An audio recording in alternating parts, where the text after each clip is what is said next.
Hello everybody and welcome back to another video on my channel. It is Kevin or Kev, whatever you want to call me, and today's video is an exciting one. If you watched my last week's video, I talked about how I had this idea stuck in my head for a very long time, for like over a year. It's just like a memory from my childhood that I just wanted to make in miniature. Almost every weekend growing up, my mom used to have my aunt and my uncle over, and the three of them as well as my stepdad would play cards. And this was, when I was a kid, this was like dial-up internet. We didn't even have internet when I was like a kid, and didn't have iPhones and stuff, so people came together, I guess, and played cards. And they played lots of different games. They played like euchre and canasta and hearts and spades.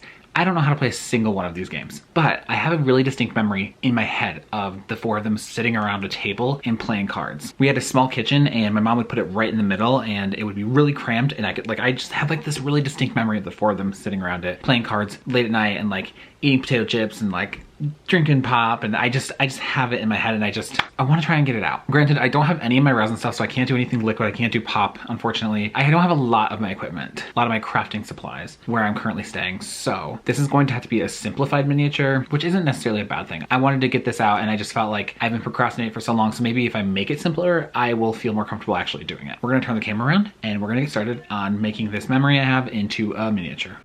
I just want to start off by saying that I finally got a top-down camera, but I'm still kind of figuring it out, so there's going to be some weird angles in this video, and for that I apologize, but please just bear with me while I'm figuring things out.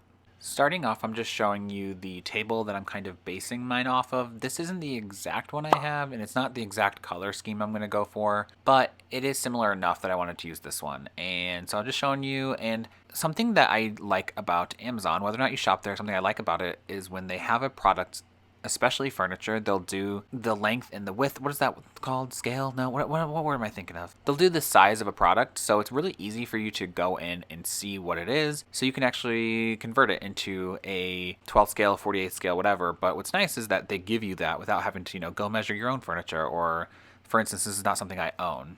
Like I do with any large piece of furniture, I started off by sketching it out in my sketchbook, which is where I put all my furniture designs for miniatures. I wanted a top-down view as well as a side view, so I could just get a full picture of what I wanted it to look like, which really this is just a square on top of legs, so did I really need to draw it out? Probably not, but I kind of work better on paper and just working out these kinds of issues in my head, and not in my head, I literally just said on paper. I work better getting this out on paper before proceeding with making it, because I am a measure 3 times, cut once, and the cut is always wrong, so I have to do a lot of measuring before I actually start working on a project.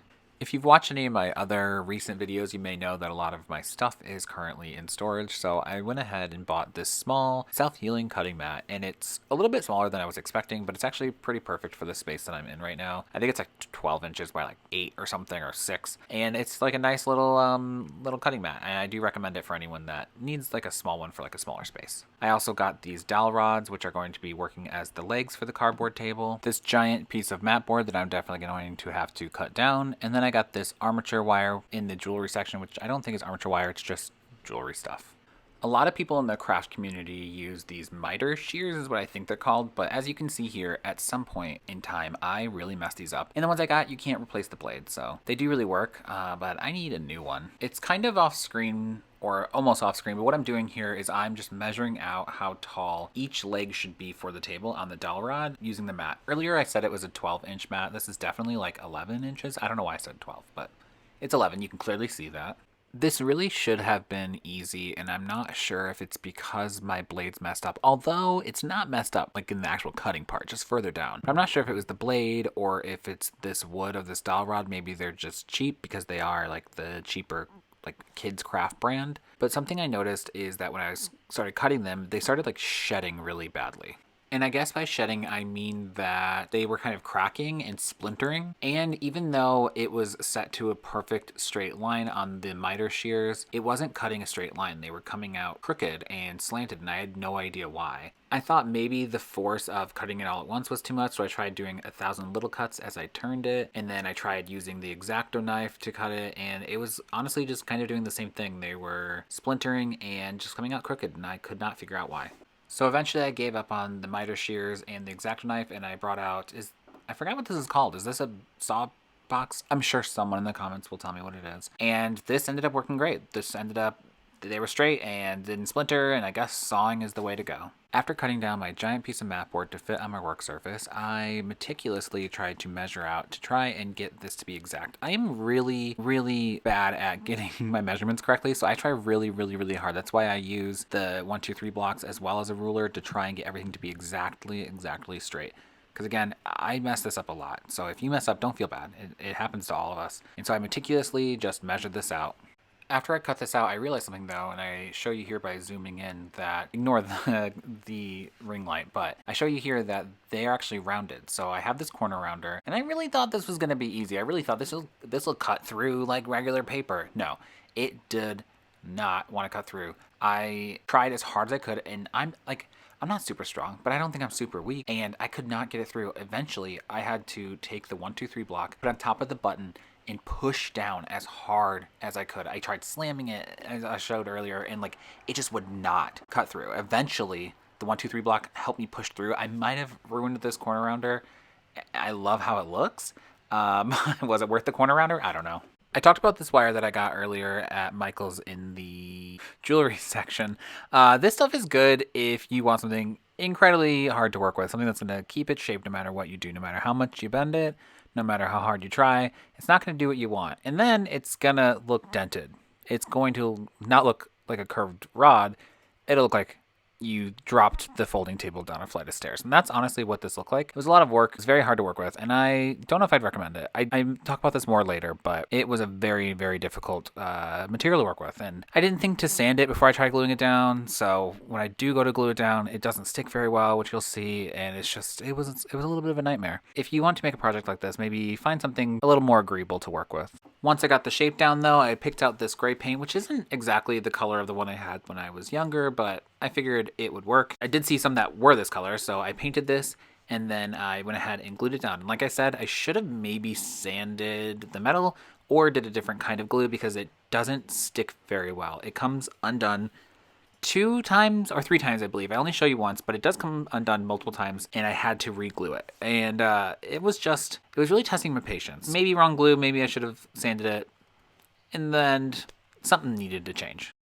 While that was drying to the side, I took out the dowel rod and I sanded them down and I put them in my 1, 2, 3 block to hold them up just so I could sand them evenly. It wasn't really even, but in the end, they glue on fine and you can't tell that they're not even. They're basically even.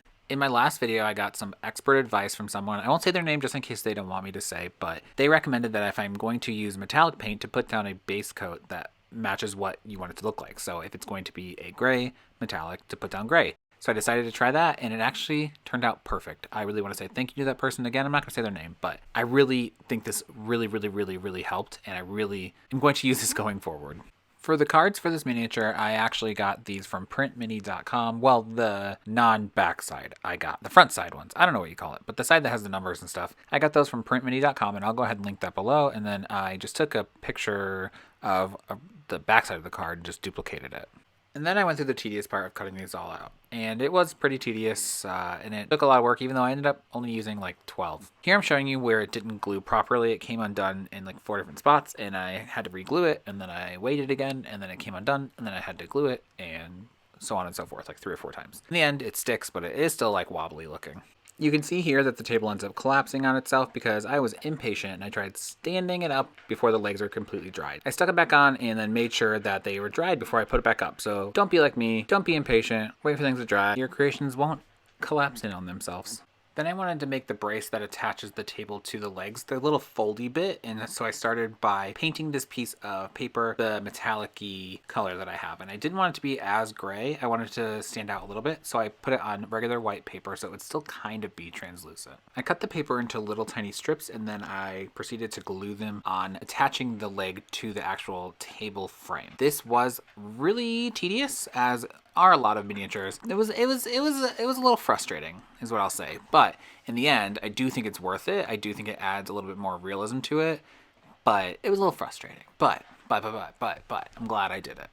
I never played any of these card games, so I had to actually look up what one of them looks like. So I just looked up a euchre game, and I think I maybe got it right. It's very possible if you play euchre or any of these card games, they're gonna look at this and think that is completely not right, and that's okay. Because it isn't, probably. But you know, sometimes when you Google things, it just doesn't come up with, you know how it is, Googling isn't always correct. So hopefully I got it right, but it's very possible I did not.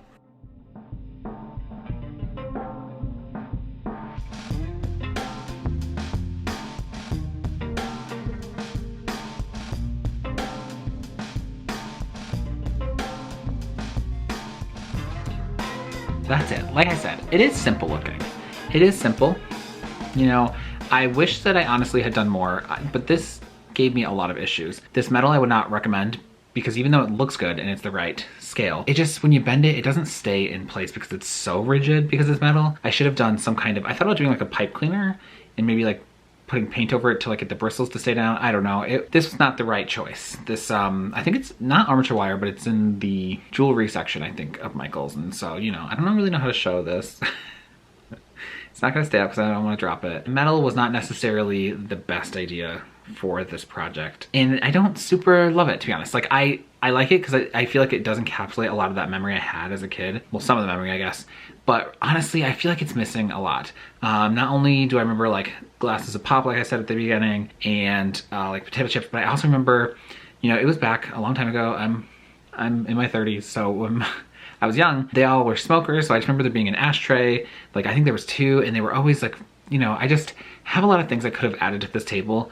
And I thought about delaying this video so I could make the ashtray, but then in the research phase, I wasn't sure how I was going to make it, and I realized I'd probably need resin because it's like one of those big crystal ashtrays. I really distinctly remember my mom having a big crystal one. I had to make that out of resin. I don't have any of my resin stuff, any of my resin craft supplies. You know, it's not the perfect miniature, but I think it's still cute. I might put this in a dollhouse someday. I don't know. I might just throw it in to like an attic space or something. Maybe like, you know, people went up to the attic to play cards. I don't know. I don't know what I'm gonna do with it, but I'm happy that I got the memory out. That's it for this week. So if you like me or you like miniatures, make sure you hit that subscribe button below and the like button. It really helps out my channel, and I will see you all in my next video. Goodbye.